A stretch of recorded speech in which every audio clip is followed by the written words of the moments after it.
Ricardo Montañas avait toujours cru que le contrôle était le secret du succès. Il contrôlait ses affaires, ses horaires, ses émotions. Ce qu'il ne pouvait pas contrôler, il l'évitait. Depuis la mort d'Elena, 3 ans plus tôt, le milliardaire passait ses journées entre réunions et voyages, laissant la demeure livrée aux nounous et aux employés. Le rire des enfants s'était transformé en bruit lointain, quelque chose qu'il entendait dans les couloirs, mais qu'il n'écoutait pas vraiment. Ce matin-là, le destin décida de rompre le schéma. Un imprévu le fit annuler un rendez-vous et rentrer chez lui sans prévenir personne. C'était rare. Si rare que même le chauffeur le regarda avec confusion lorsque la voiture s'arrêta devant les grilles en fer de la propriété. Ricardo traversa le jardin silencieux, la mallette encore à la main. Il s'attendait à trouver le vide habituel, mais, au lieu de cela, il entendit des voix venant de l'étage supérieur. Des rires, des pas pressés, quelque chose qui se brisait et juste après le silence. Il monta lentement, curieux. Lorsqu'il arriva dans le couloir des chambres, il vit une scène qui le laissa complètement immobile. Marcia, la femme de ménage qui travaillait là depuis quelques mois, était agenouillée sur le sol de la chambre des enfants, entourée des triplés, Miguel, Sofia et Gabriel, avec des peintures colorées répandues partout. Il y avait des pinceaux, des feuilles collées au mur et des taches de couleur jusqu'au tapis coûteux venu d'Italie. Pendant une seconde, Ricardo ne put penser qu'au prix du tissu. Mais ce qui le paralysa vraiment fut le son. Les enfants riaient, un rire vrai, fort, contagieux. Miguel avait le visage peint en bleu, Sofia arborait un soleil jaune sur les joues, et Gabriel, le plus timide, mélangeait des peintures avec les mains pendant que Marcia l'orientait patiemment. « Tu vois comment le bleu et le jaune font du vert? C'est magique, disait-elle. Ricardo, qui n'avait pas vu ses enfants sourire depuis l'enterrement de leur mère, sentit quelque chose serré dans sa poitrine. Quand Marcia remarqua sa présence à la porte, elle se leva rapidement. « Monsieur Ricardo, excusez-moi. Ils ont demandé à peindre et j'ai pensé que... » Il leva la main, l'interrompant. « Laissez, continuez simplement. » La réponse le surprit autant qu'elle. Ricardo s'éloigna de quelques pas, observant de loin. Miguel lui montra un dessin fait sur du papier épais, un château entouré d'arbres tordus. « Regarde, papa, on a fait notre maison ici. » Ricardo remarqua que dans le dessin, il y avait 5 figures. 3 petites se tenant la main, une femme et un homme à côté d'elle. La femme n'était pas Elena, c'était Marcia. Cette nuit-là, seul dans son bureau, Ricardo ne parvenait pas à se concentrer sur quoi que ce soit. Les images de la chambre, des rires, du regard des enfants revenaient à l'esprit comme un écho. Qu'avait fait cette femme en quelques semaines que tant de professionnels qualifiés avaient échoué à faire pendant des années? Le lendemain, il appela Carmen, la cuisinière, pour parler. « Cette femme de ménage, Marcia, qu'en pensez-vous » Carmen sourit. « Je pense qu'elle a un don, monsieur. Tout le monde ne sait pas écouter un enfant. Elle écoute vraiment. » Pendant ce temps, dans la chambre du fond, Marcia expliquait à Sofia la différence entre s'excuser et pardonner. La petite fille s'était disputée avec Miguel à cause d'un jouet et Marcia profitait de chaque situation comme d'une leçon. Pardonner, c'est quand le cœur redevient léger. Veux-tu essayer? Sofia hocha la tête et embrassa son frère. Gabriel, assis à côté, dessinait en silence. Dans les jours qui suivirent, Ricardo commença à rentrer plus tôt, curieux de ce qu'il trouverait. Un après-midi, il trouva les enfants en train de monter une tente faite de draps au milieu du salon. « On campe », annonça Miguel. « La tante Marcia a dit qu'on peut voyager sans quitter la maison. » Ricardo s'approcha, intrigué. À l'intérieur de la tente improvisée, il y avait des lanternes, des oreillers et même une petite carte dessinée à la main. « Puis-je entrer » demanda-t-il. Les 3 hochèrent la tête avec enthousiasme. Ricardo s'abaissa, s'installant entre ses enfants. L'espace était petit, mais pour une raison quelconque, il se sentait immense là-dedans. Marcia rit. « Attention, monsieur Ricardo, si vous faites tomber le toit, le campement est fini. Je promets d'être un hôte bien élevé. » Cette nuit-là, quand les enfants dormaient, Ricardo appela Marcia sur la véranda. Le ciel était clair et le vent apportait l'odeur de jasmin du jardin. « Marcia, je veux vous remercier. Je ne sais pas ce que vous faites, mais mes enfants sont différents. Enfin, ils avaient juste besoin d'attention, répondit-elle simplement. Quand un enfant a peur, il se défend avec de la colère. C'est sa façon de dire « regarde-moi ». Ricardo resta silencieux, regardant l'horizon. « J'ai passé tant de temps à essayer d'oublier la douleur que j'ai fini par les oublier eux aussi. La douleur ne disparaît pas quand on l'ignore, dit-elle. Elle change juste de place. » Dans les jours qui suivirent, la routine de la maison se transforma. Les matins commencèrent à sentir le gâteau frais et les rires remplacèrent le son constant de pas pressés. Miguel commença à aider Carmen en cuisine, Sofia s'occupait des plantes avec enthousiasme et Gabriel commença à écrire de petites histoires dans un cahier que Marcia lui avait donné.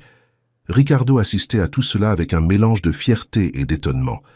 Pour la première fois en années, la maison semblait vivante, mais tout n'était pas tranquille. Un certain malaise grandissait dans un autre coin de la famille. Vittoria Montanhas, la sœur de Ricardo, remarqua le changement de son frère et ne l'approuvait pas. Pour elle, il était impensable qu'une simple femme de ménage occupe une place aussi centrale dans la vie des enfants. « Ricardo, tu mélanges charité et responsabilité, » dit-elle lors d'un dîner familial. « Ces gens savent profiter. Aujourd'hui, c'est la femme de ménage gentille. Demain, elle demande un poste fixe et la moitié de l'héritage des enfants. » Ricardo contint sa colère. Marcia ne veut rien d'autre que travailler et s'occuper d'eux. Elle fait ce que personne n'a réussi. Tu es aveuglé par la culpabilité. Elena n'aurait pas aimé ça. Elena aurait aimé voir les enfants sourire, et c'est ce qu'elle ferait. Pendant que la tension augmentait, Marcia faisait face à un autre défi. Anna, sa fille adolescente, commençait à se sentir mise de côté. « Tu passes plus de temps avec ces enfants qu'avec moi », dit-elle un soir. Marcia essaya d'expliquer. « C'est mon travail, ma fille, et ils ont besoin de moi. »« Et moi, je n'en ai pas besoin ?» rétorqua Anna. La conversation resta en suspens, sans réponse. Marcia commença à diviser son cœur entre deux maisons, celle des triplés, où elle avait retrouvé un but, et la sienne, où sa fille commençait à ériger des murs. Un certain après-midi, un incident changea tout. Miguel s'enferma dans la salle de bain, refusant de sortir. « Je ne veux pas aller à l'école », criait-il de l'intérieur. Ricardo, déjà en retard pour une réunion, perdit patience. « Ouvre cette porte tout de suite, Miguel. » De l'autre côté, silence. Marcia s'approcha calmement. « Puis-je entrer, champion ?» Aucune réponse. « Alors je vais rester ici à côté, d'accord? Quand tu voudras parler, je t'écoute. » 10 minutes passèrent, puis 15. Puis la voix du garçon surgit, basse. « Aujourd'hui, ça fait 3 ans que maman est morte. » Ricardo se figea. Il avait oublié la date. Marcia le regarda avec tendresse et murmura « Laissez-moi m'en occuper. » Elle ouvrit la porte lentement et trouva Miguel enlacé à une serviette, les yeux mouillés. Elle s'assit sur le sol à côté de lui et commença à chanter la même berceuse qu'elle chantait à Anna. Quand Miguel arrêta enfin de pleurer, Ricardo réalisa quelque chose qu'il n'avait jamais admis à lui-même. Cette femme avait guéri non seulement ses enfants, mais une partie de sa propre douleur. Cette nuit-là, Ricardo resta éveillé des heures, revoyant les images du jour. La petite salle de bain, l'étreinte, la musique douce résonnant sur les carreaux. Pour la première fois, il ne se sentait pas seulement un homme qui avait perdu sa femme, mais quelqu'un qui pouvait recommencer. Dans les jours qui suivirent, Ricardo commença à observer Marcia différemment. Il ne la voyait plus seulement comme l'employée qui maintenait la maison en ordre, mais comme l'axe invisible qui maintenait sa famille unie. La façon dont elle parlait aux enfants, toujours à leur hauteur avec calme et patience, révélait un type de sagesse qu'aucune formation académique n'enseignait. Un dimanche après-midi, pendant que les enfants jouaient dans le jardin, Ricardo s'approcha d'elle. « Marcia, j'ai pensé à organiser une petite fête pour l'anniversaire des triplés. Ils n'en ont jamais eu depuis que Elena... » Elle l'interrompit gentiment. « Je pense que c'est une excellente idée. Ils vont adorer. Pouvez-vous m'aider à l'organiser ?»« Bien sûr, monsieur Ricardo. »« Ricardo, juste Ricardo. » Elle sourit, un peu gênée. Dans les jours qui suivirent, ils travaillèrent côte à côte. Marcia décora le jardin avec des ballons colorés, apprit à Sofia à faire des bonbons et aida Gabriel à écrire les invitations. Miguel, comme toujours, voulait être le chef de l'opération. Ricardo se surprit à rire plusieurs fois, chose rare depuis le deuil. Quand la fête eut enfin lieu, ce fut un succès. Les enfants coururent sur la pelouse, jouèrent à la chasse au trésor et terminèrent la journée épuisés, couverts de gâteaux et de confettis. Pendant que tous dormaient, Ricardo et Marcia restèrent à ranger la cour. « C'était le meilleur jour de leur vie, dit-il. »« Pas seulement la leur, » répondit Marcia, ramassant des gobelets en plastique. Il y eut un bref silence. La lune se reflétait sur son visage, et pendant un instant, Ricardo voulut dire ce qu'il ressentait, mais il n'eut pas le courage. La paix récemment établie, cependant, ne dura pas longtemps. Vittoria, encore ressentie de ne pas avoir le contrôle sur son frère, décida d'agir. Elle consulta des avocats et commença à questionner la gestion de l'héritage des enfants, insinuant que Marcia influençait Ricardo à trop dépenser. « Cette femme transforme ta maison en cirque », affirma-t-elle lors d'un appel, « et tu ne te rends même pas compte qu'elle te domine émotionnellement. » Ricardo raccrocha sans répondre, mais la graine du doute, bien que petite, resta plantée. Le matin suivant, il rentra chez lui plus tôt et trouva Marcia en train de parler avec Miguel de l'avenir. « Quand je serai grand, je veux être architecte comme papa, » disait le garçon. « Alors, il faut étudier beaucoup, » répondit Marcia, souriante, « et croire que tu peux. » Quand Ricardo entra, Miguel courut l'embrasser. « Papa, la tante Marcia a dit qu'on peut être ce qu'on veut. » Ricardo la regarda, et pendant un instant, le doute de sa sœur se dissipa. Les semaines suivantes furent tranquilles, jusqu'à ce qu'un incident à l'école change tout. Miguel poussa un camarade qui s'était moqué de Gabriel parce qu'il dormait encore avec la lumière allumée. La direction appela Ricardo, qui devint furieux. « Marcia, vous devez être plus ferme avec eux. Ils deviennent gâtés. » Elle resta calme. « Ricardo, il a juste défendu son frère. Mais on ne résout pas les problèmes avec de l'agression. Ça peut-être pas, mais si vous aviez entendu ce que l'autre garçon a dit, vous auriez aussi été révolté. » Son ton était ferme, sans peur. Ricardo réalisa qu'il n'était pas habitué à être contredit, et cela le désarma. Cette nuit-là, il pensa à s'excuser, mais Marcia le devança. « Je comprends votre préoccupation, vous voulez le meilleur pour eux. Moi aussi. » Ricardo soupira. « Parfois je me perds encore. Je ne sais pas comment être père et mère en même temps. »« Alors n'essayez pas d'être les deux, » répondit-elle. « Soyez le père, le reste on l'apprend ensemble. » La complicité entre eux grandit, et, avec elle, un sentiment que Ricardo ne savait pas nommer. Certaines nuits, il restait éveillé, en se rappelant le son de son rire résonnant dans les couloirs. D'autres fois, il se surprenait à imaginer comment aurait été sa vie si Elena avait connu Marcia. Un certain après-midi, Anna apparut à la demeure. Elle était plus distante de sa mère ces derniers temps, mais avait décidé de faire une visite surprise. Quand elle entra dans le salon, elle vit sa mère entourée des triplés, aidant Sofia à assembler un puzzle. Pendant un instant, elle sentit une jalousie brûlante. Mais elle réalisa bientôt quelque chose de plus profond. Ses enfants regardaient Marcia de la même façon qu'elle regardait quand elle était petite, avec amour et sécurité. Ricardo descendit les escaliers et la salua. « Vous devez être la fameuse Anna. Votre mère parle beaucoup de vous. »« J'espère que de bonnes choses, » répondit la jeune fille, essayant de cacher sa timidité. « Seulement des vérités. » Pendant le déjeuner, Anna se détendit. Miguel raconta des blagues, Sofia complimenta ses cheveux et Gabriel, d'une voix basse, demanda si elle savait dessiner. « Un peu, » répondit-elle. « Veux-tu me montrer ce que tu as fait ?» Gabriel courut chercher le cahier. Quand elle vit le dessin, elle sourit. C'était leur maison, et au centre, tous se tenant la main, y compris elle. Cette nuit-là, Marcia pleura en silence, reconnaissante de voir sa fille accepter la nouvelle réalité. Mais le bonheur de la famille Montagnas allait encore être testé. Des jours plus tard, Ricardo reçut une notification judiciaire. Vittoria avait demandé la tutelle temporaire des enfants, alléguant un environnement émotionnel inadéquat et une influence indue d'une employée sans formation.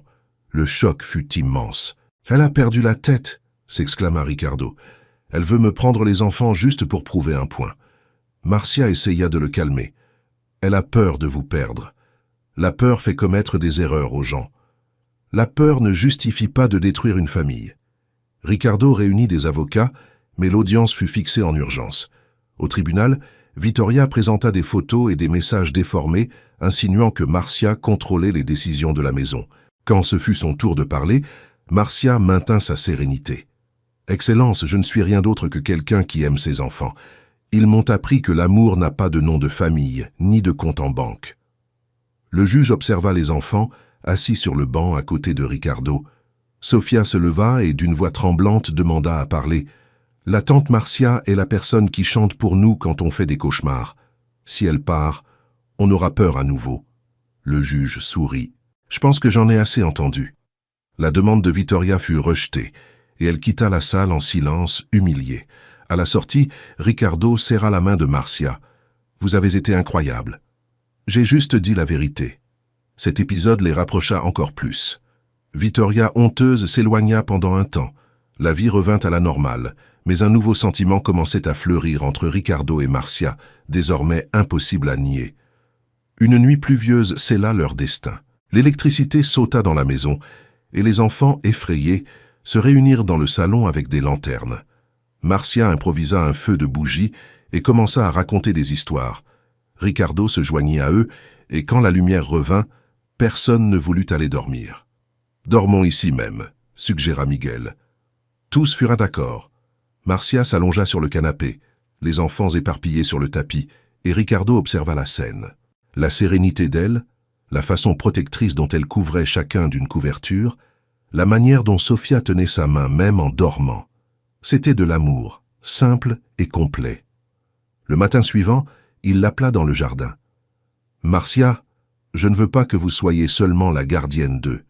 Je veux que vous fassiez partie de notre famille. » Elle le regarda confuse. « Partie comment ? » ?»« Comme mère, comme ma compagne. » Marcia fut effrayée. « Ricardo, ne faites pas ça par gratitude. Ce n'est pas de la gratitude, c'est de l'amour. Vous m'avez appris à être père à nouveau, et maintenant je veux apprendre à être mari à nouveau, avec vous. » Elle resta silencieuse, les mains tremblantes. « J'ai besoin de réfléchir. » « Réfléchissez autant que vous voulez. Les enfants et moi attendrons. » Les jours qui suivirent furent pleins d'attentes. Anna, percevant la tension de sa mère, demanda directement « Tu l'aimes, hein ?» Marcia soupira. « Je l'aime, mais j'ai peur. » « Alors tu es comme lui. Lui aussi a peur. » Le dimanche suivant, Marcia appela tout le monde dans le jardin. Les enfants jouaient près de la fontaine et Ricardo observait à distance. « Ricardo !» appela-t-elle. « Venez ici. » Quand il s'approcha, Marcia prit sa main. « J'ai réfléchi, et je suis arrivé à la conclusion que l'amour ne choisit pas d'adresse. Il choisit le cœur. Et le mien a choisi le vôtre. » Ricardo sourit, ému. « Alors, c'est un oui ?» C'est un oui. Les enfants, qui écoutaient tout cachés, commencèrent à crier de joie. « La tante Marcia va épouser papa !» Miguel sautait, Sofia pleurait d'émotion, et Gabriel, avec son sourire timide, dit « Maintenant, on a une maman à nouveau. » Des mois plus tard, le mariage eut lieu dans le même jardin qui avait un jour abrité rires et douleurs. Il fut simple, plein de fleurs et de sourires sincères. Anna fut demoiselle d'honneur. Les triplés portèrent les alliances et Vittoria, rachetée, fit le discours le plus beau de la nuit. « Marcia, vous nous avez montré que l'amour vrai n'est pas celui qui naît du sang, mais celui qui guérit les blessures. Merci d'avoir rendu mon frère et mes neveux à la vie. » Quand le soleil se coucha, Ricardo regarda autour de lui, les enfants jouant, Anna discutant avec Vittoria, Marcia souriant sous les lumières du jardin. Il réalisa que, pour la première fois depuis longtemps, sa maison était complète. Cette nuit-là, avant de dormir, Sofia demanda « Papa, maman au ciel sera triste parce que maintenant on en a une autre ?» Ricardo répondit avec un nœud dans la gorge. « Non, ma fille, elle sera heureuse parce que maintenant personne ici n'est triste. » Le temps passa, et la demeure Montana se remplit de sons nouveaux. Le piano de Sofia, les rires de Miguel, les histoires de Gabriel et la voix douce de Marcia, appelant tout le monde pour le dîner. Anna poursuivit ses études, les triplés grandirent unis, et Ricardo apprit que certaines surprises de la vie arrivent déguisées en accidents ou en peinture répandue sur le sol. La femme de ménage qu'il avait un jour surprise en train de jouer avec ses enfants était devenue la femme qui avait peint sa vie de nouvelles couleurs. Et chaque rire des enfants était la preuve que, parfois, rentrer chez soi plus tôt est le meilleur investissement qu'un milliardaire puisse faire.